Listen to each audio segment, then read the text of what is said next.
हमारे साथ, हमारे शास्त्र, हमारे संबंध एक दूसरे के सहयोग से ही चलते हैं। अगर शरीर का हाथ शरीर को सहयोग न करे तो शरीर निष्क्रिय है। अगर हमारा श्रोत्र शरीर को सहयोग न करे तो वो निष्क्रिय है। आंख ना सहयोग करे तो वो निष्क्रिय है। मुख ना सहयोग करे तो निष्क्रिय है। तो उसी प्रकार ये दाम्पत्य जीवन भी है। विवाह इसको कई दृष्टिकोण से देखा गया, क्योंकि विवाह का वास्तविक अर्थ होता है वहन करना। विवाह वहन करना, बी धातु में हन प्रत्यय लगा के इसको बनाया जाता है। विवाह शब्द शास्त्र में 8 प्रकार के विवाह की चर्चा की गई है। इन विषयों से मैं आपको मोटे मोटे चीजों पर बताऊंगा, इनको सिर्फ परिचय कराते चलूंगा। एसाम तु धर्माश्चत्वारो ब्रह्मांद्या सम उदहरता साधारणतः स्याद गांधर्वस्त्रयो धर्म्यास्ततः परे।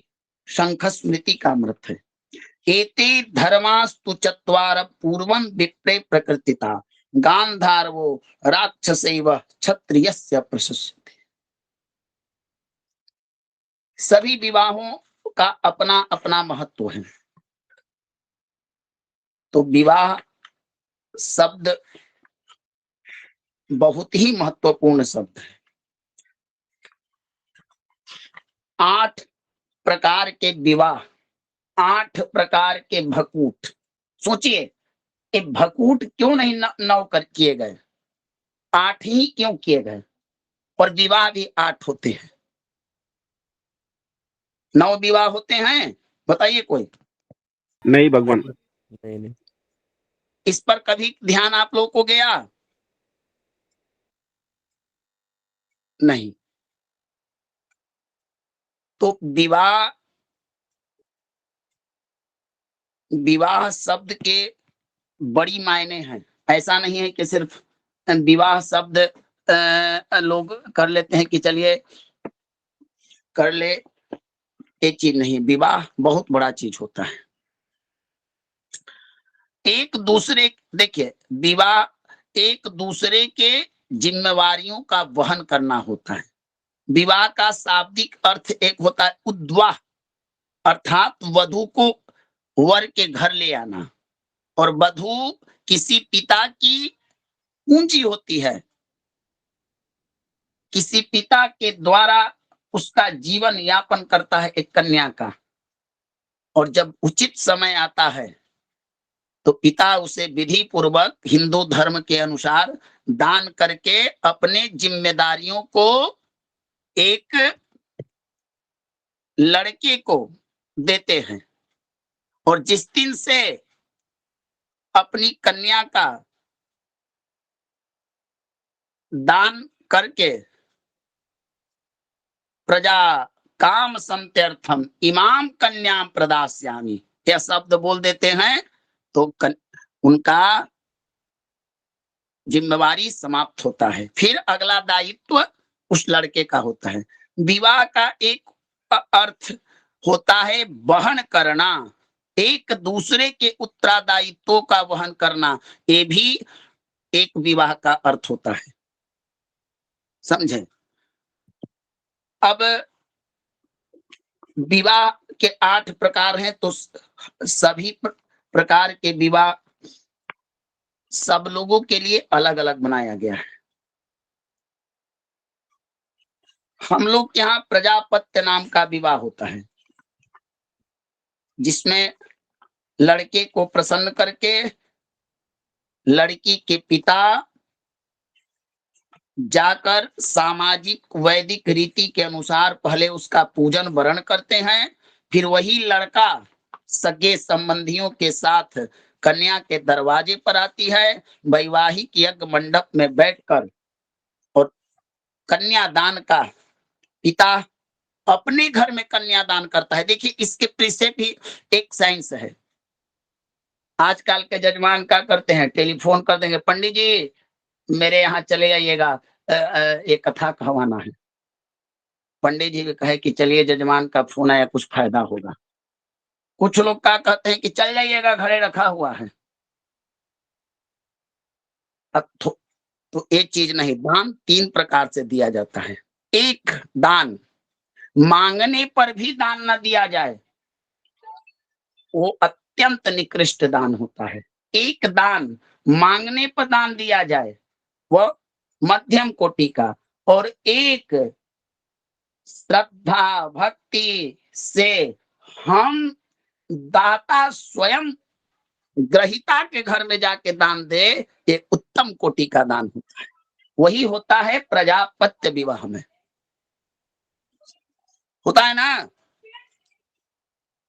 बोलिए, लड़का कन्या के घर में, लड़की के पिता कन्या के घर में लड़का को बुलाते हैं, है ना। बोलिए, आप लोग बताइए गलत कर रहा हूं या सही। जी भगवान, जी भगवान, जी भगवान। ऐसा नहीं ना होता है कि कन्या ही लड़के के घर में चल जाती है। नहीं नहीं नहीं, तो एक शास्त्र की मर्यादा है, हिंदू धर्म की एक सुंदर स्वरूप है इसमें। तो भगवान विवाह, तो विवाह के लिए अष्टकूट, वैसे तो बहुत चीजें देखनी पड़ती है, लेकिन 8 कूट वर्ण, मूर्त चिंतामणि सबसे पहले बताता है इनका महत्व। वर्णो वश्यम तथा तारा, योनि ग्रह मैत्रकम, गणम मैत्रम भकूटश्च, नारी चेते गुणाधिका। मूर्त चिंतामणि, वर्णो वैश्यम तथा तारा, योनि ग्रह मैत्रकम, गणम मैत्रम भकूटश्च, नारी चेते गुणाधिका। ये 8 प्रकार के कूट हैं, और ये दाम्पत्य जीवन के लिए इनका जो पारस्परिक सहयोग है वो अति आवश्यक है। आइए प्रवेश करते हैं अपने विषय के। हमारा विषय है नामाक्षर के द्वारा वैवाह में गुण मेलापक। आज का प्रकरण का मैंने हेडिंग दिया है, नामाक्षर के द्वारा विवाह का गुण मेलापक। यही है ना जी जी भगवान। पॉइंट नंबर 1, इसमें आप सर्वप्रथम कुछ चीजों को नोट करना होगा। सबसे पहले ये लिखिए, जब भी आप पहले समझिए फिर लिखिए, नाम अक्षर के द्वारा अगर मेलापक करने जा रहे हैं तो लड़का और लड़की दोनों का ही पुकार नाम से मेलापक होगा। इस चीज को नोट कीजिए।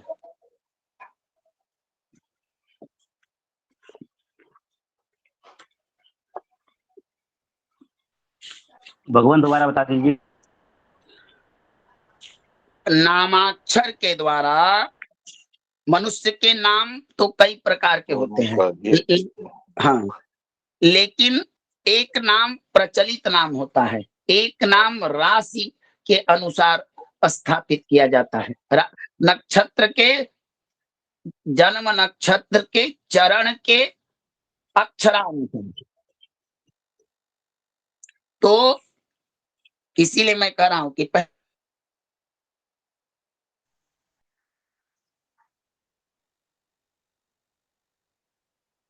बात को समझ लीजिए कि करना क्या है। तो आपको ध्यान यह देना है, राशि नाम एक गलत मैच होगा, दोनों का ही नाम पुकार होना चाहिए, या दोनों का ही राशि के जन्म नक्षत्र के चरण के अनुसार जो नामाक्षर होता है उसके अनुसार होना चाहिए। बोलिए कैलाश जी। गुरु जी आवाज नहीं आ पाई थी, पता नहीं मेरा नेट स्लो क्या हुआ। एक बार शुरू से हेडिंग बता दीजिए कृपया करके। पता नहीं बीच में नेट स्लो हो गया था, आवाज ही नहीं आ पाई मेरे को आपकी। भगवान ने समस्या तो अब संचालक कौन है? कहाँ से नहीं सुना आपने? अंतिम अंतिम गुरु जी वाक्य क्या सुना शुरू आपने? अभी सुना था, अभी जो बोल रहे थे क्रूर ग्रह राशि का नाम, वो सुना था बस। उससे पहले क्रूर कुछ ग्रह कुछ का कट तो के आवाज है। क्रूर ग्रह तो आया ही नहीं इसमें अभी तक जो बताया गुरुजी ने। आपने गुरु जी अंतिम अभी वाक्य क्या सुना ये बताइए। पूरा तो दोबारा बताएंगे तो बहुत समय जाएगा। आपने अंतिम वाक्य क्या सुना बताइए, उसके आगे बता देंगे गुरुजी। अंतिम वाक्य यही सुना गुरु जी जब ये बता रहे थे, वो विवाह का नाम, मतलब वर का नाम, वो कुछ मैं ढंग से सुन नहीं पाया ना, हो नहीं पा रहा। गुरुजी अंतिम लाइन नहीं सुन पाए हैं, बस ये नामाक्षर के द्वारा ही विवाह का गुण मिलापक है। उसके बाद जो आपने बोला था वो एक लाइन नहीं सुन पाए, बता दें। चलिए आज इस प्रकरण को मैं पूरा करूंगा। आप और आप लोग पहले देखिए हमारा हेडिंग क्या है। मैं पुनः एक बार अपने सुनने से प्रारंभ करता हूं जहां से चला था। विवाह, विवाह का अर्थ होता है सीधे सीधे वहन करना, एक दूसरे की जिम्मेवारियों का वहन करना। पिता अपना उत्तरदायित्व अपने द्वारा चयनित वर को देता है।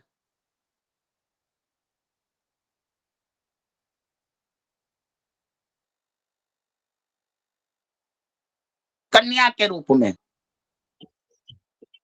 और क्यों करता है?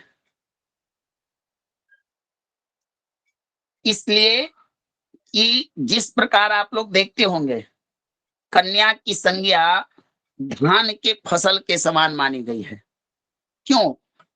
उसका जो धान का जो बीज होता है किसी जगह उसको पालित पोषित किया जाता है, फिर वह कबार कर किसी जगह जाती है।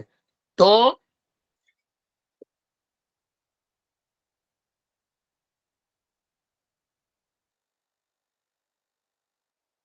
कन्या भी उसी प्रकार है।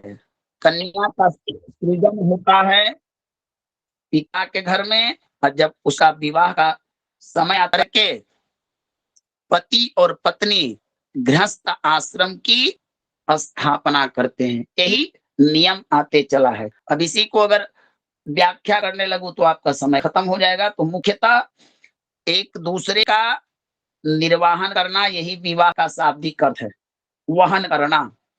ये हुआ हमारा प्रकरण है कि ज्योतिष शास्त्र के द्वारा हम अष्टकूटों के द्वारा दाम्पत्य जीवन को, एक कैसा दाम्पत्य जीवन होगा, इसमें वर और कन्या के बीच में कैसा रिलेशन होगा, इनकी संतान संबंधित कोई परेशानी होगी कि ना, इनका विश्वास कैसा होगा, तालमेल कैसा होगा, भाग्योदय कैसा होगा, संबंध कैसा होगा, ये चीजें जानते हैं अष्टकूटों के द्वारा। तो हमारा हेडिंग है नामाक्षर के द्वारा, नामाक्षर के द्वारा विवाह गुण मेलापक।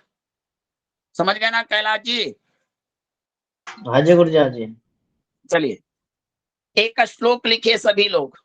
मैं आपको वीडियो कर देता हूं, श्लोक बोलूंगा, आप लोग लिख लीजिएगा।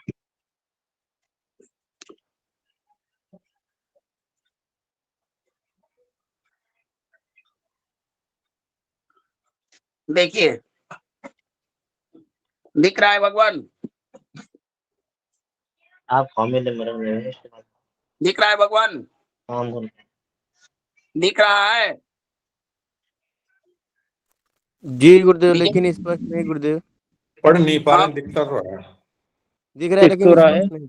पढ़ने में नहीं आ रहा। अच्छा अब हाँ गुरुदेव, हाँ कुछ दिख रहा है। हाँ अभी वर्ण। तो है। आप नहीं, पढ़ने में आ रहा है, आप बोलेंगे समझ में आ जाएगा।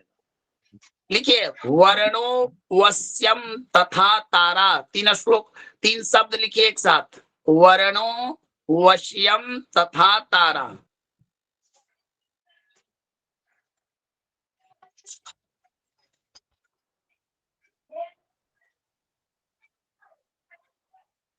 ग्रुप में डाल दूं क्या? जी गुरुदेव जी भगवान जी भगवान जी जी भगवान लेकिन आप लोग क्रम मत रोके, क्रम को ना रोके, क्रम चलते भगवान रहे। आप वर्णों, बताते भी जाइए। हाँ,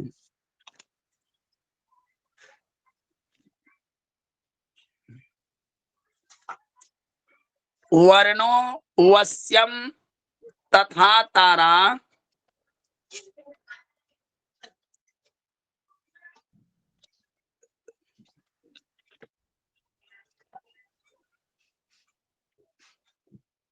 कोई प्रतिक्रिया देते रहिएगा तब ना पता चले कि आवाज आ रही है कि नहीं। जी हाँ, भगवान। आगे लिख लिया, वर्णो आगे वश्यम तथा तारा।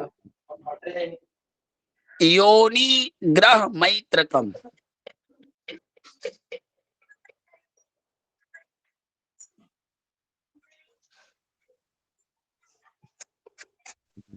योनि ग्रह मैत्री मैत्रकम, मैत्रकम,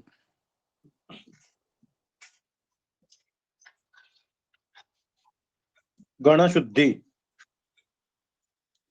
गणमैत्रम भकूटश्च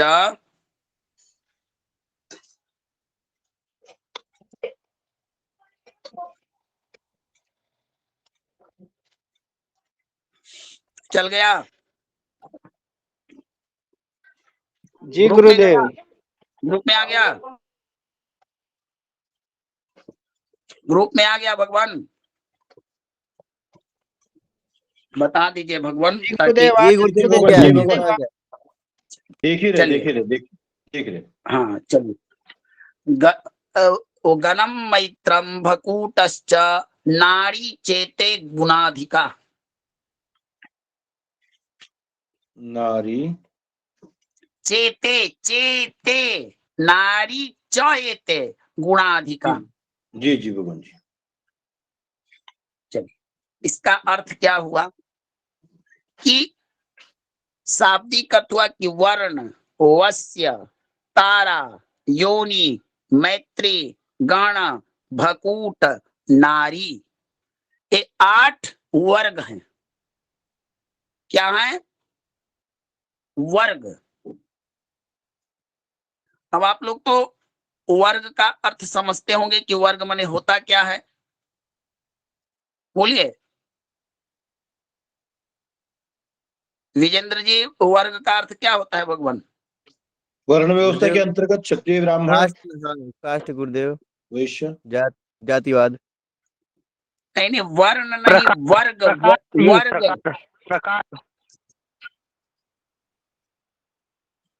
हम वर्ग, वर्ग पूछ रहे हैं भगवान, वर्ग।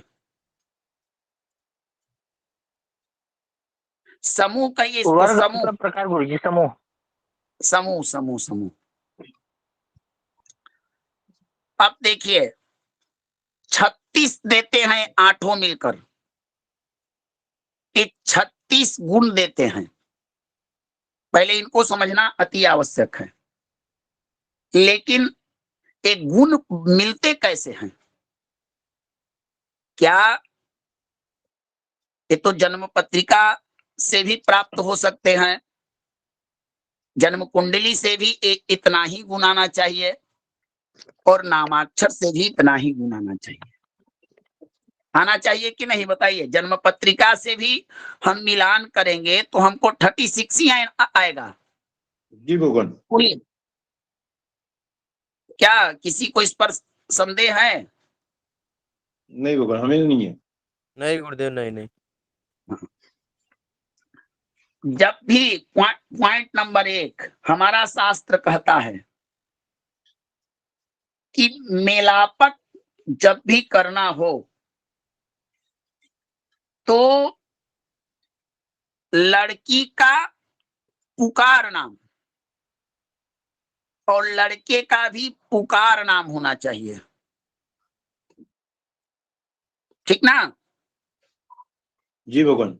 जी गुरुदेव। हाँ, ऐसा ऐसा ना हो कि एक का राशि नाम और एक का पुकार नाम, ये मैच उचित नहीं होगा।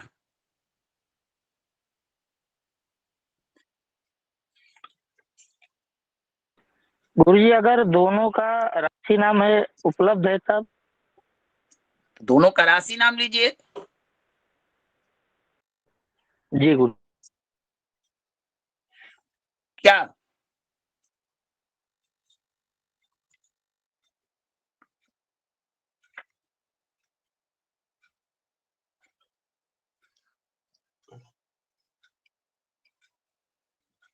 देखिए, इस प्रकरण को कम से कम आपको पूर्णतः समझने में समय लगेगा। एक दिन की चीजें नहीं है, एक अष्टकूट है। अगर ऐसे पढ़ना है तो मैं आज खत्म कर सकता हूं, नहीं तो अगर विस्तार से इनका तात्विक अर्थ, शाब्दिक अर्थ, इनका महत्व क्या होता है तो समय लगेगा। तो चलिए, हाँ, हम आप सिखाइए भगवान। हाँ चलिए, हम विस्तार से ही इसको बताएंगे। भगवान, तो हमने अभी तक मुहूर्त चिंतामणि के अनुसार यह जाना कि 8 वर्ग हैं, जिन्हें वर्ग कूट के नाम से कहा गया। अब भगवान, इसमें सबसे पहले आप यह समझिए, कूट का अर्थ क्या होता है? कूट माने क्या? अन्नकूट बोलते ना है आप लोग। जी भगवान। तो पहले कूट को समझिए। देखिए, कूट का एक अर्थ होता है नियम। ऐसा नियम जो स्थानांतरण करे, ठीक ना? माने स्थानांतर माने जैसे कि एक जगह से दूसरे जगह पर लागू हो जाए, ठीक ना? जी हाँ, समझ जी में हाँ, आया जी विजेंद्र जी? गलत जी कह रहा हूं जी या जी सही? जी नहीं, जी। सही है। हाँ, एक जगह से दूसरे जगह पर लागू हो। अब जैसे वर्ण, पहला कूट, पहले इसको क्लियर कीजिए कि आप लोगों ने ये समझ लिया ना कि जब भी मिलापक करना हो तो या तो दोनों का राशि नाम से कीजिए या तो दोनों का पुकार नाम से कीजिए, ठीक ना? जी गुरुदेव जी जी। देखिए, शास्त्र कहता है प्राचीन काल में हमारे यहाँ जितने भी नाम रखे जाते थे वह या तो नदी के नाम पर रखे जाते थे, या पुष्प के नाम पर रखे जाते थे, या पर्वत के नाम पर रखे जाते थे, नक्षत्र के आधार पर ही रखे जाते थे। समझे ना? अच्छा, तो इस प्रकार नाम की बड़ी महत्ता होती है। ये नाम कहां से मिलते हैं हमें? तो 27 नक्षत्र संसार में अगर नाम निर्धारित करना हो ज्योतिष शास्त्र से तो 27 नक्षत्र ही हमें नाम देते हैं। और उन नक्षत्रों का जो चरण होता है, चरणों में जो प्राप्त अक्षर होता है, उसी के नाम आधार पर हमारे ऋषि मुनि लोग नाम स्थापित करते थे। समझ में आ गया इस चीज को ना? जी गुरुदेव जी। फिर बाद में ना कहिएगा कि ना ऐसा नहीं है। क्लियर है ना आप लोग को? बोलिए भगवान, आगे बढ़ू। हाँ जी, स्पष्ट हो रहा है अभी तक। हाँ चलिए, तो एक प्रक्रिया शुरू होती है नाम से ही, नाम से, कि नाम हमारा दोनों का समान होना चाहिए। अर्थात पुकार पुकार, राशि प्लस राशि। इस चीज को लिख लीजिए कि दोनों का मिलान समान नाम से होना चाहिए। समान का अर्थ मैं कर रहा हूं बराबर, बराबर का अर्थ ये बता रहा हूं कि एक का राशि और दूसरे का नामाक्षर नहीं, एक का पुकार नाम तो दूसरे का भी पुकार नाम। समझ में आ गया?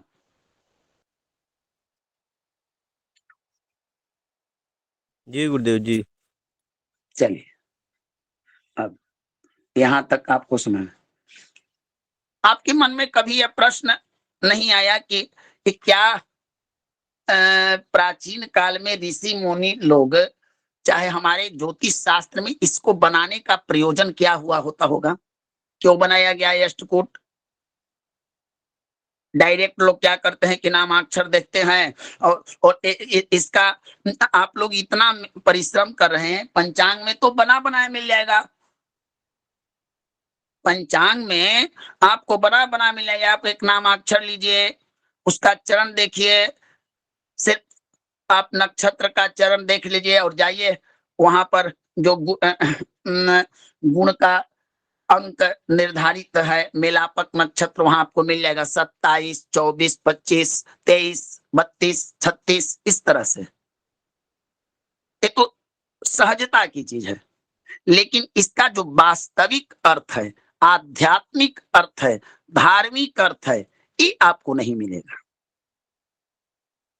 ये आपको वहां नहीं मिलेगा। तो हमको समाज में स्वयं को, देखिए कोई भी व्यक्ति दूसरे को तभी बता सकता है जब वह स्वयं जानता हो। जब तक हमारे अंदर में जानकारी ज्ञान नहीं होगा, हम क्या अन्य विधर्मियों से अपने शास्त्र के लिए, अपने धर्म के लिए हम लड़ पाएंगे? क्या उनसे हम शास्त्र चर्चा कर पाएंगे? तो इसके लिए भगवान हमें जानकारी चाहिए। तो ये जो देखिए वर्ण, प्राचीन काल में एक परंपरा थी कि एक वर्ण की कन्या का विवाह एक ही वर्ण के वर के साथ होना चाहिए, है ना? ऐसा नियम, बोलिए। जी हाँ जी गुरुदेव। जी गुरुदेव जी। जी जी जी भगवान। आपने देखिए, इसको विचार कीजिए, थोड़ा सा ध्यान देने की आवश्यकता है। शुरुआत कहां से हुआ? चातुर्वर्णम मया सृष्टम गुण कर्म विभागसः। गीता कहती है आपकी। वर्णाश्रम धर्म के लिए भगवान ने गीता में स्पष्ट कहा, चातुर्वर्णम मया सृष्टम गुण कर्म विभागसः। भगवान ने 4 वर्णों का जो विभाजन किया, ब्राह्मणोस्य मुखमासीद बाहु उरुराजन्य कृत, ब्राह्मणस्य मुखमासीद बाहु, क्या है श्लोक? बाहुराजन्यः कृतः। तो बाहुराजन्य कृत उरु पद्भ्या शूद्रो जायत। क्यों ब्राह्मण को मुख से क्यों उत्पन्न किया? बोलिए अवधेश जी, पूरा श्लोक बोलिए तो।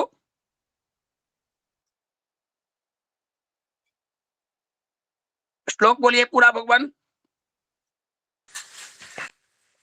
ब्राह्मणोस्य मुखमासीद बाहुराजन्यः कृतः उरु तदसिद वैश्यं पद्भ्यां शूद्रो अजायत। पद्भ्या शूद्रो जायत, जी पैर से शूद्र। अब क्या हुआ देखिए, वर्ण की चर्चा करते हैं। हमारे यहाँ सबसे पहले भगवान वर्ण का जो प्रभाव होता है हमारे जीवन में अवश्य पड़ता है, एकदम पड़ेगा आपको। कितना भी ब्राह्मण का लड़का मूर्ख हो, कितना भी अनपढ़ हो, संस्कार गिरा हो, लेकिन कहीं ना कहीं ब्राह्मण पिता और ब्राह्मणी माता का ब्लड का जो उसमें गुणवत्ता होगा, उसके अंदर अवश्य होती है। क्या बताइए भगवान? जी गुरुदेव। जी भगवान, सही बात। तो इसीलिए तो भगवान ने कहा कि मैंने जाति नहीं निर्माण किया है कि यह ब्राह्मण है तो इसको अधिकार है कि कह दे कि विप्रवाक्यम जनार्दन, अगर ब्राह्मण कह दे कि शूद्र हो गया क्षत्रिय, तो भाई चलिए वो शास्त्र वाक्य हो गया। कुछ विधर्मियों ने ऐसे करके हमारे शास्त्रों को बदनाम करने का, लेकिन हमारा जो ब्राह्मण है वह भी वेद शास्त्र के अनुशासन से बंधा हुआ ही है। ब्राह्मण को श्रेष्ठतम क्यों किया, उसको क्यों कहा गया? अध्ययनम अध्यापनम चैव यजनम याजनम तथा दानम प्रतिग्रहश्चैव। दान लेना दान देना भी ब्राह्मण का अधिकार है, अध्ययन करना अध्ययन कराना अधिकार है। क्यों कहा गया? क्योंकि ब्राह्मण ही धर्म का मूल है। जन्मना ब्राह्मणो गुरु, भागवत कहता है। तो भगवान, जब हम जन्म से अन्य वर्ण वालों के गुरु हैं तो गुरु का भी दायित्व होता है, गुरु का भी पदाधिकार होता है कि गुरु भी होना चाहिए योग्य, जो दूसरे का अंधकार नाश करे, उसका स्वयं का अंधकार नष्ट होगा तभी तो दूसरे का अंधकार नाश करेगा। जो स्वयं अंधकार अंधे नहीं। अब बताइए कि उपनिषद कहती है कि अंधा का रास्ता दिखाने वाला अगर अंधा मिल जाए तो क्या फल मिलेगा? बोलिए। तो ठीक नहीं होगा। तो इसलिए हमारे ऋषि मुनियों ने वर और कन्या के मिलान के पूर्व उनका वर्ण विचार को ही श्रेष्ठ माना। इसीलिए अन्य कूटों की अपेक्षा वर्ण को ही प्रथम स्थान प्राप्त हुआ। समझे इसका अर्थ? बोलिए भगवान। जी भगवान। क्योंकि वर्ण का बहुत बड़ा होता है, तो क्योंकि वर्ण की रचना की गई है गुण कर्म के आधार पर। ऐसे नहीं है कि भगवान ने जाति को निर्धारित किया।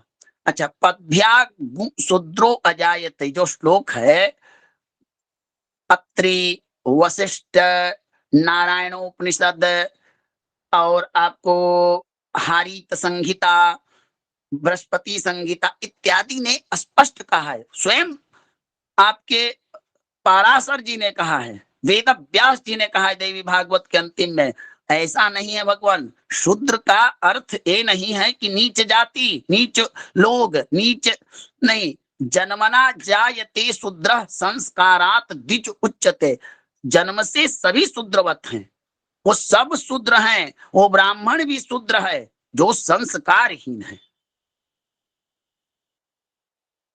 तो इसलिए ये जो राजनीतिक लोग समाज में जातिवाद कि ब्राह्मण क्षत्रिय वैश्य तीन ही श्रेष्ठ हैं, नहीं नहीं नहीं, एक पिता के 4 पुत्र। तो पिता का दायित्व और कर्तव्य है कि चारों को ही समान भाव से देखना। वही हमारे पर भगवान है। ये तो पुरुष सूक्त का जो आप लोग श्लोक पढ़ते हैं, ब्राह्मणस्य मुखमासीद बाहु, ये यही चीज का प्रतीक, यही चीज बताता है कि चारों का ही उत्पत्ति ब्रह्म से हुआ है। अखिल विश्व यह मोर उपाया, सब पर मोहि बराबरी दाया। सम्मोहम सर्वभूतेषु न मे द्वेषो अस्ति न प्रियः। तो भगवान के लिए चारों ही बराबर हैं, लेकिन ब्राह्मण श्रेष्ठ इस चलते हुआ कि उसका गुण कर्म देखा गया, फिर क्षत्रिय, फिर वैश्य और फिर शूद्र। तो एक वर्ण हमारी मानसिक स्थिति को बताता है कि एक जातक जो है, एक लड़की है, एक लड़की है। इसीलिए देखिए वर्ण कूट में कितने दिए गए हैं ब्राह्मण, बताइए आप लोग। वर्ण कूट देखिए, वर्ण कूट को देखिए। वर्ण कूट में 4 वर्ण दिए गए हैं ना, बताइए भगवान। ब्राह्मण, जी है भगवान कि चार नहीं? हैं। ब्राह्मण, क्षत्रिय, वैश्य और वैश्य शूद्र। और शूद्र। अच्छा, अब देखिए, आप लोगों के पास ही चीजें हैं। आप देखिए वहां पर, मान लीजिए कोई नाम अक्षर को हम छोड़ देते हैं, हम वर्ण वाले को देखते हैं कि ब्राह्मण से ब्राह्मण को मिलाने पर हमें संपूर्ण एक गुण प्राप्त होता है ना? जी गुरुदेव। बताइए आप। रामचंद्र जी, विजेंद्र जी। हाँ जी, हो रहा है, एक गुण प्राप्त हो रहा है विप्र से विप्र को मिलाएंगे तो। हाँ, विप्र से विप्र को मिलाने पर एक गुण प्राप्त हो रहा है। अगर ब्राह्मण को क्षत्रिय से मिलाए तो भी प्राप्त हो रहा है। 0 गुरुदेव 0। जीरो। ब्राह्मण को क्षत्रिय जीरो गुरुजी। 0 मिला है गुरुदेव। माझी तब्येत ठीक नाही, माझी कामं चालू होते कंटिन्यू. संध्याकाळचा क्लास चालतो, मी फोन नाही येऊ शकत. मग जीरो 3 महिन्यापासून माझा क्लास सुरू आहे. क्लास चालू राहिला. वैश्य को 0। 1 गुरुदेव 1 मिल रहा है। देखिए जीरो गुरुजी। भगवान, देखिए आप लोग, ये स्पष्ट यहाँ शास्त्र कहता है कि ब्राह्मण के साथ किसी का मैच नहीं करता है, सिर्फ ब्राह्मण का ही मैच कर रहा है ना? जी गुरुदेव जी जी। विजेंद्र जी, समझ में आया ना? हाँ जी। बोल. जी गुरुजी, जी गुरुजी। तो देखिए, अब देखिए लड़की की मानसिक देखिए, ए जो है, एक इसको एक गुण लिया गया, मात्र 1 पॉइंट। क्यों? ए लड़की की या लड़का का मानसिक अभिरुचि बताता है, वर्ण, कि इसका मन जो होगा, कैसे एक देहात में कहावत है, जैसा खावे अन्न और तैसा होवे मन। मन। तो एक व्यक्ति अगर वैश्य वर्ण का हो जाए और ब्राह्मण लड़के से शादी हो, तो जरूर उसकी वैवाहिक जीवन में मानसिक अभिरुचि में कुछ कमी आएगी। ये हमें 1 पॉइंट बताता है। समझ में आया ना? जी गुरुजी। अब देखिए, उसी के आगे चलिए कि क्षत्रिय वाले को अगर हम ब्राह्मण से मिलाते हैं तो 1 गुण होता है। 1 होता है। अच्छा, क्षत्रिय को क्षत्रिय से मिलाएं तो 1 गुण प्राप्त होता है ना? 1 होता है। जी हाँ, 1 होता है। जी जी गुरुदेव। गुरुजी। लेकिन अगर वही चीजें हम वैश्य और शूद्र से मिलाएं तो नगण्यता प्राप्त होती है। 0। वैश्य को ब्राह्मण से मिलाए तो 1 गुण है ना? जी गुरुदेव जी। जी गुरुजी। लेकिन देखिए, बाकी ब्राह्मण के अन्यत्र जितने लोग हैं वो ब्राह्मण से गुण प्राप्त कर लेते हैं, लेकिन अन्यत्र लोगों में इतनी सामर्थ्य, इतना संस्कार, इतना नहीं है कि वो ब्राह्मण के गुण दें। आया समझ में ना आप लोगों को? जी गुरुदेव जी जी। जी गुरुजी। तो ब्राह्मण वर्ण की अगर कन्या होगी या ब्राह्मण वर्ण का अगर लड़का हो जाए, तो ऐसे लोगों की मानसिक अभिरुचि उच्चतम होनी चाहिए। ये बताता है हमारा वर्ण कूट।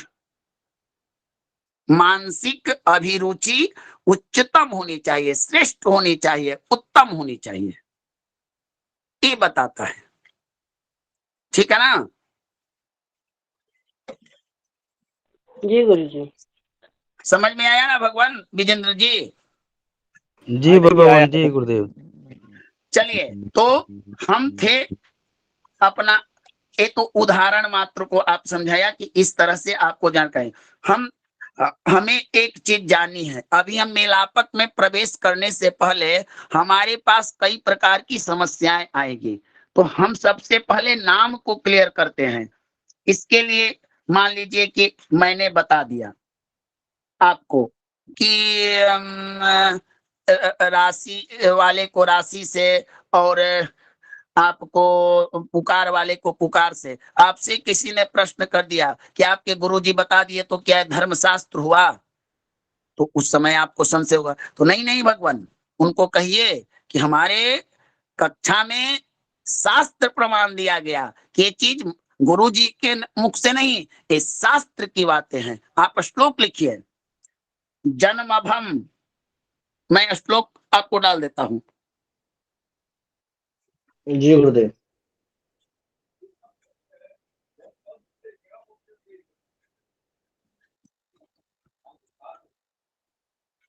इस चीज को आप लोग नोट कर लीजिएगा, और क्योंकि आपसे कभी भी कोई प्रमाण मांगे तो एकदम स्पष्ट बोलिए, एकदम किसी प्रकार के मन में भ्रम ना कि हम लोग जो भी पढ़े हैं वो शास्त्र पढ़े हैं, दंत कथाओं की बात नहीं है। देखिए मैंने ग्रुप में आपके डाल दिया, अब इसको मैं पढ़कर आपको समझा देता हूं। वर एवं कन्या का दोनों का जन्म नाम लेकर मिलान करना चाहिए। एक का जन्म नाम और दूसरे का प्रसिद्ध नाम लेकर कभी भी मिलान नहीं करना चाहिए, यह महान दोष कारक होता है। ठीक है ना। जन्मभम जन्मधिस्नेन नामधिस्नेन नामभम व्यक्तेन यदा योज्यम दंपत्यो निधन प्रदम। अगर गलत नाम से आप मैच कीजिएगा तो पति या पत्नी की मृत्यु तक हो सकती है, यह धर्मशास्त्र कहता है। समझे पुष्पावती जी, कैलाश जी, बोलिए भगवान। हाँ जी गुरुजी, हाँ जी गुरुजी। व्यक्तेन यदा योज्यम दंपत्यो निधन प्रदम, शास्त्र कहता है कि दंपति का निधन तक हो सकता है। अतः अज्ञात जन्म नाम निर्णाम नामभे परिकल्पना तेनैव चिंतयेत सर्वराशि कूटादि जन्मवत। वशिष्ठ जी कह रहे हैं, वशिष्ठ जी कह रहे हैं कि स्पष्ट रूप से कि नाम की परिकल्पना जरूरी है। नाम से ही 36 पॉइंट आपको प्राप्त होंगे। जहां नामाक्षर गड़बड़ हुआ तो पूरा विवाह का जीवन खराब हो जाएगा। समझ गए ना।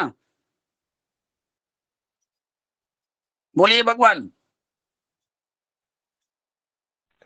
गुरुवर आपने हाँ ये जी। मंत्र कौन सा पुस्तक में से लिया है? वशिष्ठ संहिता। जी धन्यवाद गुरुवर। अनिल जी बोलिए।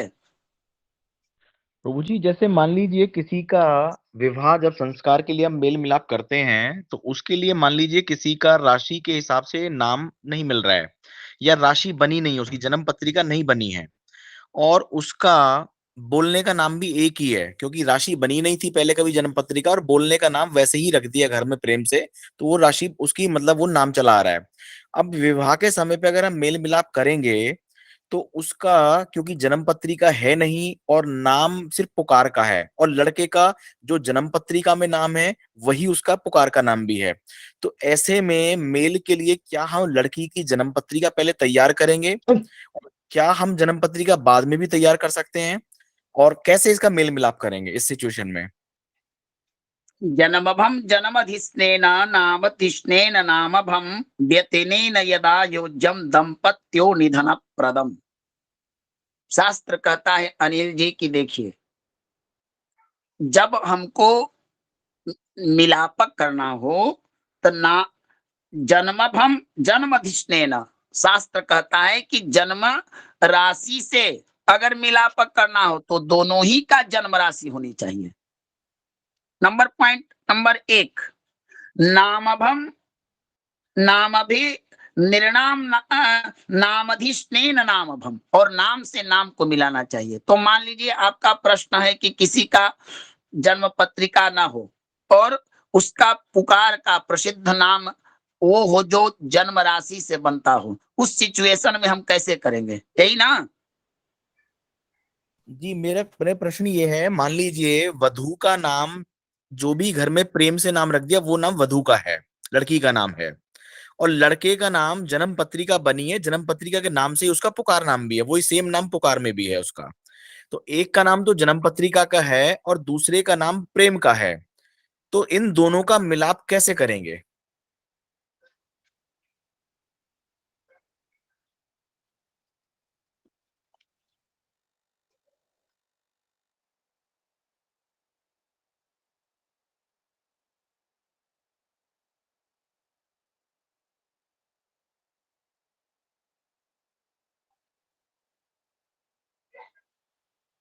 अनिल जी, जी प्रभु जी। बोर्ड दिखा, जी जी। जन्म नाम प्लस जन्म नाम। नहीं ये तो समझ में आ गया गुरुदेव, ये जो आपने श्लोक बताया वो भी समझ में आ गया, ये भी समझ गया। मेरा क्वेश्चन अलग है। क्या क्वेश्चन है, बोलिए। मेरा क्वेश्चन ये है, मान लीजिए लड़की, अब दो पक्ष बनाइए, एक लड़की का एक लड़के का। लड़की चलिए। का नाम है, लड़की प्लस लड़का। जी मान लीजिए लड़की का नाम है पुष्पा, पुष्पा। लेकिन इसकी जन्म पत्रिका नहीं है। चलिए तो बोलिए, आप बोलते चलिए, अपना प्रश्न बोलते चलिए। लड़के का नाम है रमेश, रमेश। ये इसके जन्म पत्रिका का नाम है। हाँ, तो ए मैच होगा कि नहीं? जी। नहीं, ये नहीं होगा। तो कैसे करेंगे? भगवान देखिए, भगवान। जी। Hello, hello. जी प्रभु जी, बोलिए बोलिए। आवाज आ रही भगत, आवाज आ रही, बोलिए आप अब बोलिए। आपका जो प्रश्न था बहुत उत्तम प्रश्न है, और ये प्रश्न, हालांकि मैंने इसको कल बताने की आप लोग को कहा था, लेकिन आज ही जब आपने प्रश्न पूछ दिया तो देखिए, कुछ सिचुएशन है भगवान, कुछ सिचुएशन है जहां पर राशि के नाम को गौण किया जाता है, वहां पर व्यवहारिक नामों की ही परिकल्पना होती है। जैसे गोचर में, गोचर में आपको जन्म राशि की प्रधानता नहीं होती है, समझे भगवान? जी प्रभु जी। जी भगवान। गोचर में जो लग्नगत, नहीं, लग्नगत जो होता है, अब मान लीजिए कि हमको नौकरी करने जाना है, तो उसमें भगवान पुकार नाम का ही प्रधानता होता है, इसका भी शास्त्र में उल्लेख है। तो अब व्यक्ति का यहाँ पर आपको ये पता नहीं है कि इसका कुंडली पता नहीं है ना? जी जी। इसका कुंडली है, तो ये मैच नहीं होगा भगवान। फिर इस लड़की का आप दूसरे तात्कालिक जो नक्षत्र बीत रहा है उस अक्षर के नाम से भी मिलाप कर सकते हैं। अब आपके पास प्रश्न आया ना अनिल जी, जी कि मुझे मिलापक करना हो और ऐसा सिचुएशन हो कि कंफ्यूजन की व्यवस्था हो, तो दोनों का तात्कालिक जो प्रश्न काल में नक्षत्र मिले उससे मिलापक कीजिए। तो इस स्थिति में दोनों का नाम नया रखना पड़ेगा? तो रखना ही पड़ेगा भगवान, वैसे भी मनुष्य के दो नाम चाहिए क्या? जी जी। क्योंकि वैसे भी मनुष्य, जी प्रभु जी, ऐसा प्रैक्टिस में देखा है कि ब्राह्मण देवता कई बार जब लड़की का नाम नहीं सूझता है तो वो अपनी तरफ से कोई नाम रख देते हैं, तो मैं वो समझना चाह रहा था वो क्या प्रैक्टिस है? तो भगवान प्रैक्टिस ये भगवान है कि तात्कालिक प्रश्न का तो नाम होगा, समझे? विवाह का प्रश्न जी आएगा तभी ना आप गुण मिलाप कीजिएगा। जी जी भगवान, जी भगवान, जी भगवान। तो उसी समय जो नक्षत्र बीत रहा हो उसके अब आपको गणित करना पड़ेगा कि उसने नक्षत्र के कौन से चरण में प्रश्न किया, आप उसका एक नाम निकाल लीजिए। समझ में आया ना? ठीक है प्रभु जी। हाँ जी भगवान। जी प्रभु जी। क्लियर हो गया ना? जी प्रभु जी। चलो, नहीं अगर कोई कंफ्यूजन हो तो मैं इस पर और चर्चा करने को तैयार हूं। नहीं, मेरा कंफ्यूजन क्लियर है। अब देखिए अगले श्लोक में क्या कहते हैं, आपका ही आपने शायद जो मैंने भेजा है भगवान उसमें आपने देखा नहीं है अनिल जी। जी, किस बारे में? मैंने जो श्लोक भेजा है उसमें आपने देखा नहीं है। नहीं, श्लोक मैंने लिख लिया था जो आपने लिखवाया था, वर्णो वश्यम यथा तारा योनि ग्रह मैत्रम गणम मैतम भ्रुकुटश्च नाड़ी चेते गुणाधिकम, ये मैंने लिख लिया था। नहीं उसका श्लोक आगे देखिए, अज्ञात जन्मना नाम नृणाम नाम अभे परिकल्पना। अज्ञात जिसका ज्ञात ही नहीं हो। ये समझे? श्लोक कौन से ग्रुप में है भगवान, कौन से ग्रुप में है? ये आया नहीं भी। जी प्रभु जी। जी प्रभु जी। देखिए वशिष्ठ दूसरा श्लोक क्या कहता है, अज्ञात जन्मनाम नृणाम नाम भी परिकल्पना। वहां परिकल्पित नाम को रख के कार्य कीजिए। तेनैव चिंतयेत सर्वराशि कूटादि जन्मवत। समझे? जी प्रभु जी। अब ऐसा सिचुएशन हो कि लड़के का नाम राशिवत हो, लड़की का ना हो, तो हम लड़की का नाम कल्पित नाम रखेंगे या लड़के का नाम कल्पित रखेंगे पुकार का। जी जी। समझे? वो भी हमें उसके द्वारा हम चिंतन करेंगे। सर्वराशि कूटादि जन्मवत, जैसे जन्म राशि से विचार होता है वैसे परिकल्पित नाम से भी विचार हो सकता है। अच्छा प्रभु जी, बाद में जन्म पत्रिका बनाई जा सकती है क्या? मान लीजिए अब इस केस में अगर यजमान ये कहे कि लड़की की या लड़के की जन्म पत्रिका बनाओ, मान लो 20 वर्ष पहले का उसका जन्म है और अब वो कहे कि जन्म पत्रिका बनाओ, तो क्या बन सकती है क्या? हमको एक बात बताइए कि हमें तो भगवान ऐसा कोई शास्त्र में नहीं जन्म पत्रिका तो सदैव बनती रहती है, जब काम पड़े तब जन्म पत्रिका बनानी चाहिए क्या? जी जी। लेकिन डेट ऑफ बर्थ समय, हम मान लीजिए कि किसी का समय ही पता ना हो, तब क्या कीजिएगा आप? और विवाह मिलाना हो तब क्या कीजिएगा आप?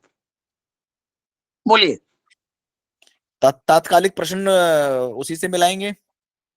नहीं, अज्ञात श्लोक पहले भगवान देखिए, मैं आपके माध्यम से सब लोग का कंफ्यूजन दूर करना, पहले मेरी बात सुनिए, उसके बाद अपनी बुद्धि का प्रयोग कीजिए। अज्ञात जन्मना, ज्ञात माने क्या होता है? जाना हुआ होता है ना जी। हरि किशन जी? ज्ञात माने जानना। जी जी जी गुरुदेव।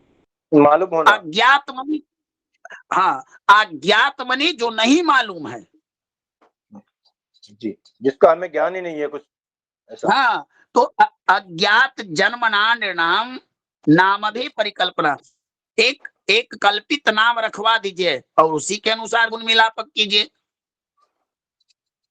तो जो पंडित जी एक काम करते हैं उचित करते हैं अनिल जी। जी जी। ते नैव चिंते सर्व राशि कूटादि जन्मवत, तो ये श्लोक के अनुसार बराबर है फिर। जी भगवान, समझ में आया अनिल जी ना? हमने इस श्लोक को ग्रुप में डाल दिया भगवान फलित में। हाँ चलिए। अच्छा, एक चीज और, ये बात बहुत ही आप लोगों के लिए खासकर जरूरी है। अब तो हमने जान लिया नाम वाला, तभी तो, क्योंकि अष्टकूट ज्ञान बिना नामाक्षर शुद्ध हुए नहीं प्राप्त हो सकता। अगर ये गड़बड़ाया तो लड़का लड़की के जीवन में समस्याएं उत्पन्न होगी। और मैं इसका उदाहरण दूंगा। ये अब प्रकरण अब चलेगा तो एकदम प्रायोगिक और लॉजिक और एकदम प्रामाणिक रूप में, तब जाकर आपको पता चलेगा कि जो लोग इन चीजों को गौण करते हैं भविष्य में इसका कितना बड़ा असर पड़ता है, प्रभाव पड़ता है। अब देखिए, हाँ, वो पता चले। देखिए, अब जब नाम की चर्चा हो रही है तो हम नाम को क्लियर करते हैं। यत् यत् नामादक्षरं यस्य नक्षत्रस्य पदे भवेत् तदैव तस्य नक्षत्रं विज्ञेयं गणकोत्तमः। शास्त्र कहता है कि जातक का नाम का प्रथम अक्षर ही ग्रहण करना चाहिए। इसको भी नोट कर लीजिए।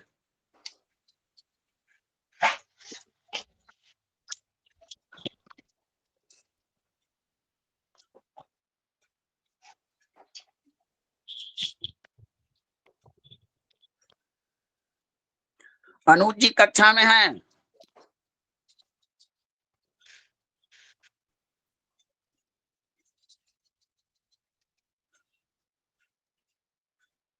फटाफट लिखते चलिए भगवान, समय भी हो चुका है आप लोग का।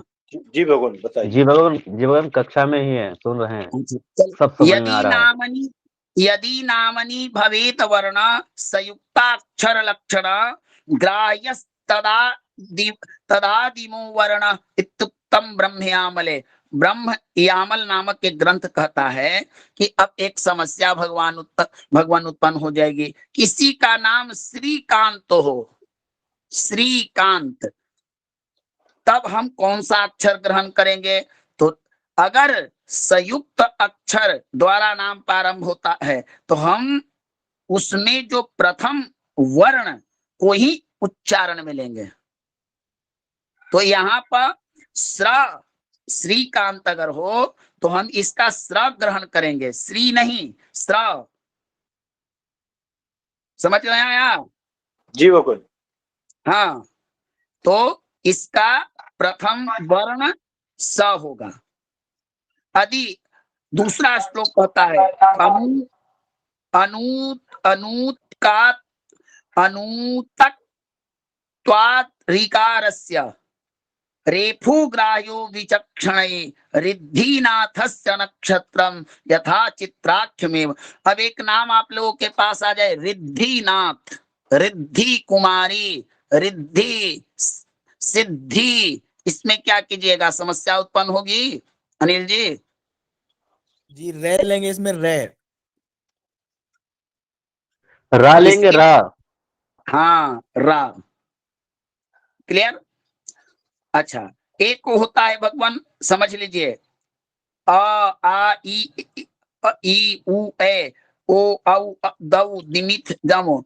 तो देखिए जहां पर अ आ ई उ और ए ओ औ ये दोनों एक समान समझा जाता हो, वहां पर ब व स ये दो अक्षर लेने चाहिए।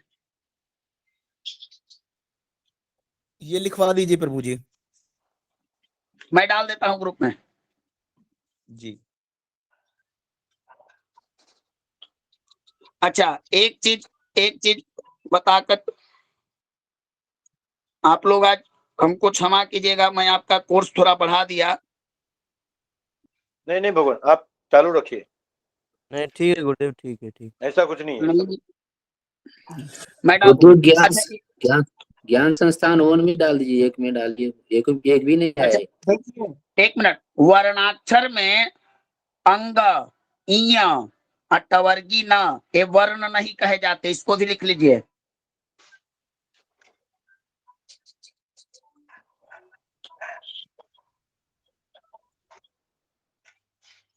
इसको भी डाल देते हैं, सब लोग लिख लीजिएगा।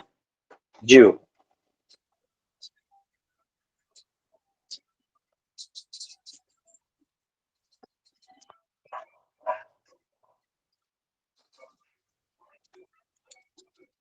चलिए, तो आज का इतना ही हम प्रकरण रखते हैं। कोई प्रश्न हो तो बोलिए। गुरुजी, अभी आपने श्रीकांत का उदाहरण दिया, तो कभी कभी लिखने में, नाम लिखने में, कागज का नाम लिखने में ये श्री को अलग लिखते हैं, फिर मान लीजिए कांत को अलग लिखते हैं, तो इसमें भी सही लेंगे? देखिए यहाँ पर अगर संयुक्त अक्षर हो, अच्छा आप श्री का उच्चारण कीजिएगा तो स्र पूर्ण है, री अर्ध अक्षर है ना जी, तो हमको पूरा अक्षर लेना है। रिद्धिनाथ, रिद्धिनाथ में रिद्धि सब र में ध संयुक्त है, जी रिद्धि। तो हमको पूर्णाक्षर लेना है, ठीक ना? जी ठीक है कुसुमावती जी। जी जी जी गुरुवर, जी गुरुवर। और देखिए धन्यवाद। जब जब मैंने इस प्रकरण को छेड़ दिया है तो अब दूसरा पाठ्यक्रम हम नहीं पढ़ाएंगे जब तक इसको क्लियर नहीं करेंगे, क्योंकि बहुत महत्वपूर्ण चीजें हैं, ये बहुत हम भी यही कहने वाले महत्वपूर्ण। थे भगवान आज आपको। हाँ जी, इसको इसी को आगे बढ़ाया जाए रोज, अभी जब तक पूरा नहीं होता तब तक।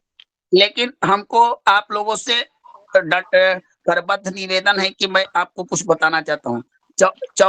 15 तारीख से लेके 20 तारीख तक मैं कक्षा में अनुपस्थित रहूंगा, कारण कि मैं संस्थान के उत्थान हेतु और संस्थान के लिए एक सम्मेलन में जाने वाला हूं और मुझको 3 दिन समय लगेगा। तो आप लोग 3 दिन तक थोड़ा धैर्य धर लें और मैं 21 तारीख से लेके इसको मैं 30 तारीख तक पूरा ही इसका चैप्टर आपको विधिवत आध्यात्मिक तात्विक सब चीजों से पूर्ण कर दूंगा। बस यही 3 दिन संस्थान के लिए ही जाना है, मेरा व्यक्तिगत कोई कार्य नहीं है, संस्थान के उत्थान के लिए ही मुझे जाना है एक सम्मेलन में, ठीक ना? हमारी ओर से आपको बहुत बहुत शुभकामनाएं, हमारा काम सफल बने, आपका काम सफल बने भगवान। ठीक है ना जी भगवान। विजेंद्र जी?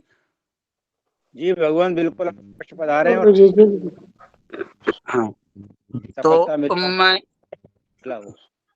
हाँ तो चलिए प्रश्न किया जाए आज के। तो देखिए भगवान 8 कूट हैं, मोटा मोटी समझिए। एक चीज और आप लोग लिख लीजिए, अभी 10 मिनट समय है। देखिए 16 से 0 से 16 गुण अगर मिले तो ये अधम कोटि का गुण होता है, इसको लिख लीजिए।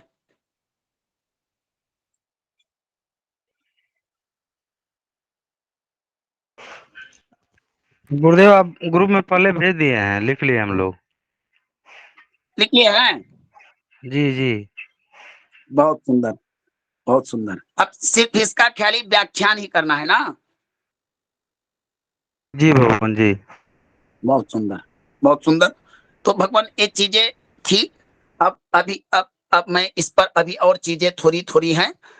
अब देखिए, अब जब ग्रुप में मैंने डाल दिया तो वर्ण हमारी लड़का लड़की की मानसिक स्थिति ये बताता है कि इसका मन किन विषयों में अभिरुचि रखता है। वश्य 2 गुण देता है, भावनात्मक संबंध। दोनों में क्या पति पत्नी का भाव है, कैसा हर रिलेशन के अंतर्गत एक भावना होती है, बिना भावना का कोई संबंध नहीं बनता है। अब भावना का 2 रूप है, अच्छी बुरी। तो ये बताता है वश्य, इसीलिए वर्ण की अपेक्षा इसे 1 गुण अधिक दिया गया। हाँ, नंबर 3 उससे ज्यादा भाग्योदय। ताराएं 9 होती हैं, 3, 6, 7 ये 3 ताराएं निकृष्ट मानी जाती हैं। अगर तारा 3 पॉइंट अगर इसको चेक करना पड़ता है मेलापक में कि कौन सा कूट हमको गुण नहीं दे रहा है, तो इस लड़की का क्या चीज कमजोर है। जिस प्रकार जन्म पत्रिका में आप लोग सर्च करते हैं, अन्वेषण करते हैं कि मान लीजिए कि अष्टमेश कमजोर हो तो व्यक्ति का आयु कमजोर होगा, लग्नेश कमजोर हो, पीड़ित हो, पाप प्रभाव तो जातक का शरीर रोगी होगा, सप्तमेश कमजोर हो तो दाम्पत्य जीवन कमजोर होगा, पंचमेश कमजोर हो तो संतान विद्या इत्यादि। तो यही प्रकार अष्टकूट भी जन्म पत्रिका की तरह ही है। तो तारा हमें 3 गुण देता है, ये भाग्योदय बताता है कि लड़की का भाग्योदय विवाह के बाद होगा लड़के से, या लड़के का भाग्योदय विवाह के बाद होगा या नहीं। समझ में आया ना? जी बिल्कुल। अब उससे अधिक गुण, आपसी तालमेल। देखिए यहाँ पर जिस प्रकार से गुण बढ़ रहे हैं उसी प्रकार से जो गुण से गुण का महत्व है बढ़ रहा है ना? जी बिल्कुल। चौथा नंबर आपसी तालमेल। विवाह हो जाए, आपसी तालमेल ना हो तो ये बताता है हमारा योनि कुट। ये 7 गुण देता है, 4 पॉइंट, 1, 2 एक गुण बढ़ते चले। एक तालमेल बताता है कि इन दोनों में कैसा तालमेल होगा। अगर योनि कूट कम मिला, शून्य मिला, तो आपसी तालमेल में कमी होगी। मैत्री, ग्रह मैत्री, ये 5 गुण, ये अत्यंत महत्वपूर्ण कूट होता है। कई तरह के दोषों को, जिस प्रकार अंधकार को सूर्य अपने अंदर में समावेश कर लेता है, तो मैत्री हो, ग्रहों की मैत्री जो होती है वह कई तरह के 1 4 3 2 1 इनके दोषों को भी हनन कर लेती है। इसको भी मैं बताऊंगा इनको आगे चल के। गण एक कुटुंब के साथ सामंजस्य बताता है। गण कि मान लीजिए कि लड़की हो गई राक्षस गण की और लड़का हो गया देवगण का, तो क्या उत्तम रहेगा? नहीं रहेगा गुरुदेव, नहीं रहेगा, नहीं रहेगा। तो इसको 6 पॉइंट मिला। भकूट, भकूट का अर्थ होता है राशि कूट। पंचांग में भकूट नहीं दिया होता है, राशि कूट। इसमें लड़के की राशि से लड़की की राशि 6ठी नहीं होनी चाहिए, 8वीं नहीं होनी चाहिए, 12वीं नहीं होनी चाहिए, दूसरी नहीं होनी चाहिए। इसमें होता है नवम पंचम। लड़की, मान लीजिए कि लड़की की राशि, अब ऐसा कोई राशि बताइए काल्पनिक जिससे मान लीजिए गुरुजी ये वाक्य फिर से बता दीजिए। लड़के के राशि से लड़की की राशि कितना नहीं होना चाहिए? 1 मिनट भगवान, एक राशि हमको बताया जाए कोई काल्पनिक। मिथुन राशि गुरुदेव, मिथुन मिथुन मिथुन। लड़की का बताइए। कन्या राशि। देखिए, मेष और कन्या षष्टक योग बनाते हैं। हो जाएंगे ना? मेष से छठा कन्या, कन्या और कन्या से छठा मेष। जी भगवान, जी गुरुदेव, जी जी जी, खड़ाष्टक योग बन जाएगा गुरुदेव जी, खड़ाष्टक। तुला मीन, षडाष्टक, जो मिथुन वृश्चिक, षडाष्टक है भगवान। जी मिथुन मकर गुरुदेव जी। कर कुंभ,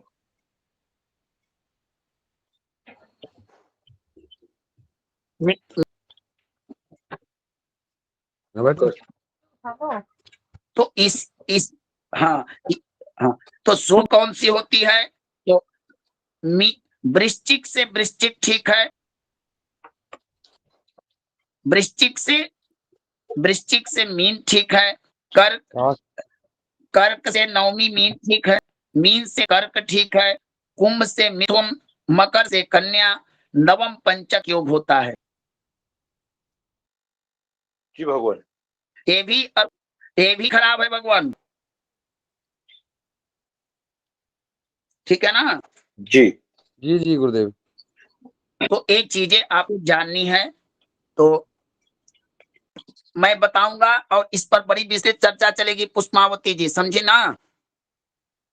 ये बस आप लिखवा दीजिए मुझको वो वाक्य गुरुजी, जो अभी आपने कहा, लड़के के राशि से लड़की की राशि कितना तक महोदया समझ में, महोदया कंफ्यूज बन जाएगा। ये कई शास्त्रों के इसमें कई मत है, तो मैं चाहता हूं कि आप लोग को एक एक चीज क्लियर कर दूं ताकि जीवन पर्यंत स्थायी रूप से वो आपके मस्तिष्क में बैठ जाए।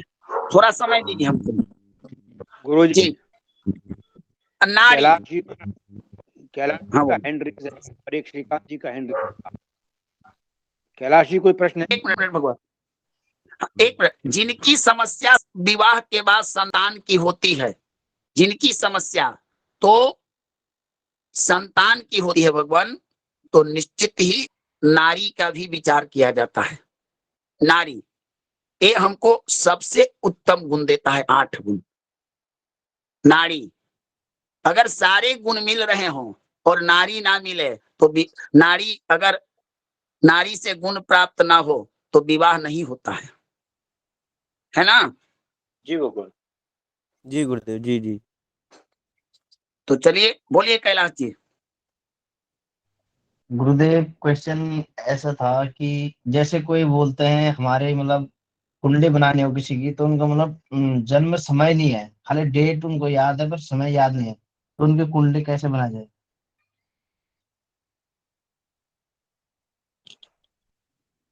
भगवान, प्रश्न तो ऐसा है कि किसी के पास चूल्हा ना हो तो भोजन कैसे बनाए? जी जी गुरुदेव। वही समस्या है, मैंने बोला एक बार पूछ लो। तो कुछ उसके उपाय लिए कुछ। तो यार, अब उसके लिए तो प्रश्न, उसके लिए आपको विद्वता की जरूरत पड़ेगी भगवान, समझे? हाँ जी गुरुदेव। अगर हाँ जी गुरुदेव। जजमान जजमान के लिए आप उतना त्याग करने के इच्छुक है तो उसका भी नियम है। आपको जजमान को और कागज कलम को लेकर बैठना होगा, क्योंकि पकड़ना पड़ेगा उस हाँ जी यजमान गुरुदेव। की। तो यजमान की स्थिति के अनुसार आपको निर्धारित करना पड़ेगा। हमारे शास्त्र में ऐसी व्यवस्था है कि जिनको हाँ जी गुरुदेव। जिन व्यक्ति को जन्म तारीख न याद हो तो कुछ स्थितियों के द्वारा लग्न, नक्षत्र, महीना, वार इत्यादि करके लग्न के आधार पर आपको करना पड़ेगा। तो उसके लिए भी समस्या है, एक बार उसकी भी मैं कक्षा चलाऊंगा। हाँ जी और वो इतना गुरुदेव। इतना आसान प्रश्न नहीं है, सवाल का जवाब खोजना बड़ी मेहनत का काम है उसमें। हाँ, श्रीकांत जी का प्रश्न है, हैंड रेज हुआ है। जी गुरुदेव, हम ये कर रहे हैं कि मान लीजिए जिनके पास कुंडली नहीं रहता है, जैसे कैलाश जी ने प्रश्न किया, तो उस सिचुएशन में अगर हम प्रश्न कुंडली बनाते हैं टाइम के हिसाब से, लग्न के हिसाब से, तो वो तो हर 2 घंटे बाद चेंज हो जाता है, तो उसमें क्या, कैसे फैसला लिया जाएगा?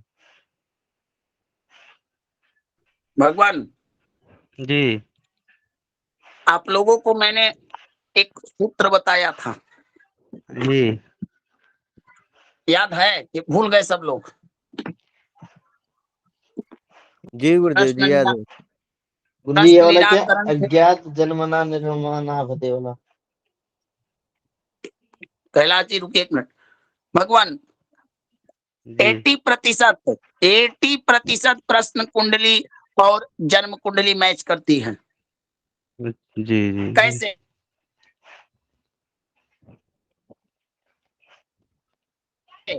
कैसे कैसे देखिए कैसे, वही वही जन्म लग्न जी और यही प्रश्न का लग्न आपका 2 घंटे के बाद प्रश्न कुंडली में, जी जी प्रश्न कुंडली में परिवर्तित हो जाएगा। ठीक है ना? जी तो जी भगवान, भगवान। इसके लिए प्रश्न कुंडली आपके वर्तमान समय में मन में उठने वाले विचारों के आधार पर प्रश्न आता है, चंद्रमा के अनुसार। जी जी और ये चलित कुंडली की तरह होती है। और वो जो कुंडली होता है जन्म लग्न, पूर्वी क्षितिज पर जन्म समय में जो राशि उदित होती है उसी को जी हम जी लोग लग्न मानकर अन्य ग्रहों को स्थापित करते हैं। जी वो कुंडली आपकी वहां स्थापित ग्रह नहीं बदलते हैं, लेकिन वहां का भी फल हम गोचर के द्वारा ही देखते हैं। और प्रश्न कुंडली भी भगवान गोचर से ही बनता है। जी जी समझ में आया? जी धन्यवाद भगवान। जी समझ समझ में गए। आया या नहीं? ऐसे ही प्रशंसा लड्डू खिला दे रहे हैं। नहीं नहीं नहीं गुरु जी, समझ गए। हमको मत समझाइए, आपको जिसको आप स्वयं हमको, हमसे समझे मत, आप दूसरों को समझा सकते हैं नहीं, इस लायक बने कि नहीं हमको ये बताइए। नहीं जरूर बनेंगे भगवान। नहीं बनेंगे नहीं, अभी बन पाए कि नहीं? आपसे किसी कोई प्रश्न कर दे कि जन्म कुपत्रिका, देखिए मैं सब लोगों से निवेदन करता हूँ, हम हमारी बात आप क्या समझ रहे हैं? मैं इतना बड़ा तो दिव्य दृष्टा नहीं हूँ, लेकिन आप लोग जो कहते हैं मैं कहता हूँ कि समझ में आ गया। आप स्वयं बनिए कि किसी पुस्तक को सहारा लेना ना पड़े, आप स्वयं कक्षा में समझिए और जाकर बाहर जो आप लोगों से प्रश्न करें उनको समझाने लायक आप बनिए। तो बोलिए कि मैं समझ गया, मैं दूसरों को समझा सकता हूँ, बस आप हो गए ज्ञानी। जी गुरुदेव जी। नहीं, और जो रास्ता हमको बता रहे भगवान, उसका तुरंत हम लोग अनुकरण करें, उस पर अमल करें, उस पर पढ़ाई करें, उस पर चर्चा करें, तो काम अच्छा बनेगा हमारा सबका। बोलिए भगवान। अनुज जी। गुरुदेव गुरुदेव बोलिए। राशियांक चक्र में और राशि चक्र में गुरुदेव अंतर होता है क्या, कि वही मतलब चक्र होता है, दोनों एक ही? राशियांक चक्र और राशि चक्र एक ही है ना भगवान।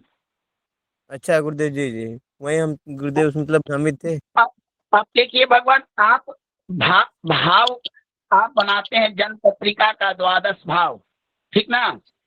जी गुरुदेव जी। भगवान द्वादश भाव क्यों? त्रयोदश भी तो होने चाहिए थे, चतुर्दश भी तो होने चाहिए थे, नव अष्ट षट पंच द्वि एक। क्यों? क्यों? कारण कि जो हम क्रांति वृत्त पर ब्रह्मांड में हमने जो राशियों का समूह देखा, कोई भी वृत्त, कल किसी ने हमसे प्रश्न किया था, शायद अनुज जी ने, कोई भी वृत्त होता है भगवान 360 डिग्री का होता है। जब उसको 12 से डिवाइड किए हम लोग तो एक एक राशियां बनी। यही राशियां कुंडली के 12 भावों में शुरू हो गई। तो राशि का अंक हुआ मीन, लेख, 1 1 2 3 4 5 6 7 8 9 10 11 12, यही तो राशियांक हुआ। जी गुरुदेव जी। और ऐसे अवधि की मैं आपको बता दूं, ये चीजें बदलती हैं। जब अष्टक वर्ग आप चलिएगा तो वहां पर दूसरा थ्योरी चलता है, दूसरा सिद्धांत। वहां पहुंचिए भगवान, आप फलित में बहुत स्ट्रांग हो जाइएगा। आप लोग वहां तक पहुंचने का प्रयास तो कीजिए। अष्टक वर्ग और गोचर दशा, ये तीन चीज आपको अगर ज्ञात हो गया तो आप आज के समय में साधारणतः क्या अच्छे ज्योतिषी बन जाइएगा। सिर्फ अभ्यास और संस्कार होनी चाहिए। बोले भगवान। भगवान आप बोलिए कृपा अनुज जी। बरसाए रखे तो हमारा काम जरूर बनेगा। अनुज जी। जी गुरुदेव। गुरुदेव जो ढैया वाला हमने आपसे पूछा था, तो आपका सूत्र समझ में तो आ गया, लेकिन मैं समझ नहीं पाया पूर्ण रूप से। जैसे आपने कहा था कि जातक के राशि से पहला, दूसरा और द्वादश हो तो 7.5 लगती है, और गोचर में चौथा और 8वां ढैया लगती है। तो मैं ये वर्तमान के तुला राशि लिया जिसपे ढैया चल रही है, ये मैं कैसे एक जानूंगा मिनट कब से भगवान, लगी है? भगवान एक मिनट। जी जी जी।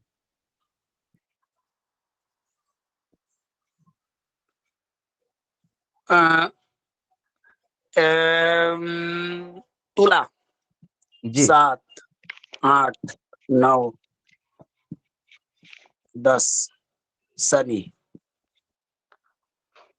सिद्धांत है कि जन्म राशि से अगर शनि चौथे गोचर करे तो ढैया होता है। ये हुआ कि नहीं ढैया? जी जी।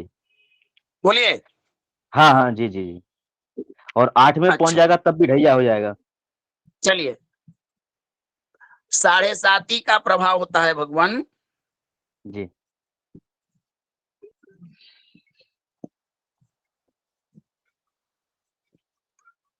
10 9 11 12 शनि यहाँ है ना? बोर्ड दिख। जी जी जी बोलिए, शनि इसी में ना है? जी जी जी जी। तो देखिए, जन्म राशि से 12 गिनिए, 1 2 3 4 5 6 7 8 9 10 11 12। धनु राशि पर 7.5 है कि नहीं? जी जी जी जी जी। और 1 12 1 2, तो कुंभ, धनु और मकर, इन 3 पर 7.5 हुई। कब से लगी? तो आप देख लीजिए कि धनु राशि से शनि कब मकर में प्रवेश किए। अच्छा अच्छा। पंचांग में देख लीजिए, पंचांग में आप देख लीजिए। जी जी जी। धनु राशि से कब मकर पे आए? बस अच्छा अच्छा। अब समझ में धनु आ गया। जी अब जजमान के घर में आप जयबे न कीजिएगा और बोलिएगा कि पूजा तो हो गया, तो दक्षिणा वो कहाँ से देगा? तो जब जी जी जी जी वही हाल है भगवान, ठीक है ना? जी जी जी। तो विजेंद्र जी कुछ कहना है भगवान आपको? भगवान विश्राम दिया जाए।